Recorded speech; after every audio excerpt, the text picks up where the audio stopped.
मैं स्पीकर हूँ या मैं लाइफ कोच हूँ, ये मैं कोई पैदा होते ही नहीं बन गया। मैंने भी बसों की छतों पे सफ़र किया, मैंने साइकिल पे सफ़र किया, मैंने पैदल सफ़र किया, मैंने गड्ढों पे बैठा, मैं रेडियों पे बैठा, मैं रिक्शों पे बैठा, मैं लटक लटक के गया, मैं वैगनों पे लटक के गया। तो हमारे गांव से फैसलाबाद 85 किलोमीटर दूर है। समुंदरी जो करीब तरीन तहसील शहर था वो हमारे गांव से 45 किलोमीटर दूर है। तो हमने जब किसी काम के लिए कोई चीज़ भी लेनी है तो हमें इतनी दूर जाना पड़ता था। मगर उस स्ट्रगल की वजह से ये हुआ कि रेजिलियंस पैदा हुई, रेजिस्टेंस पैदा हुई, एफर्ट पैदा हुई, स्ट्रगल पैदा हुई। जहन में था कि क्या गांव से निकलकर बच्चा भी इस मुकाम पर पहुंच सकता है कि उसकी बात सुने।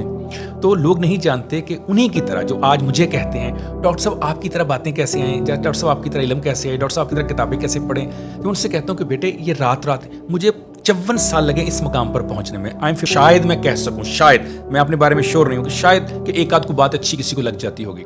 तो बेटे आपको 54 साल तो मैं नहीं कहता, बट बेटा को 54 किताबें तो आप पढ़ लें, 54 लोगों से आप मिल तो लें, 54 लोगों को अपने उस्ताद तो मान लें।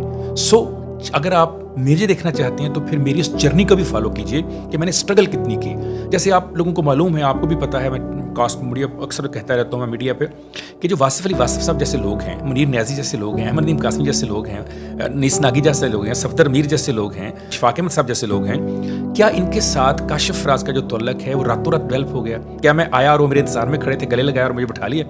पता नहीं मुझे कितने महीने लगे उन तक पहुंचने में, उनका एड्रेस ढूंढने में। तो मेरे बारे में लोग नहीं जानते कि मैंने धक्के खाए, कई महीने उनके घरों में गया, साबित किया कि मैं अच्छा स्टूडेंट हूं। तब उन्होंने मुझे अपने पास बिठाया और फिर जितनी देर में वहां बैठा, ये भी लोगों को नहीं पता कि जो काशिफ फराज आज बोलते हुए थकता नहीं, वो 3-3 घंटे एक लफ्ज नहीं बोल सकता था। क्यों नहीं बोल सकता था?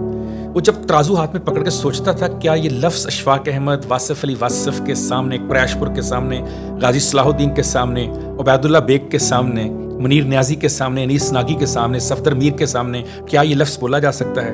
तो लफ्ज़ अपनी इफादत खो देता था। मैं 3 घंटे सोचता रहता, ये जुमला बोलूँ, ये जुमला बोलूँ, ये जुमला, ये किताब, और 3 घंटे गुजर जाते थे। मुझे साइलेंस ने सिखाया, मुझे खामोशी ने सिखाया, मुझे कागज़ और पेंसिल ने लिखने से सिखाया काशिफ ये बोलना है। तो जो आज मैं यहाँ बैठा हूँ उसके पीछे एक लंबी हिस्ट्री, एक लंबा सफ़र, एक लंबी स्ट्रगल है। तब कहीं जाकर मैंने एक दिन आया जब सोचा कि हाँ शायद मैं बात कर सकता हूँ, तो तब मैं यहाँ तक पहुँचा।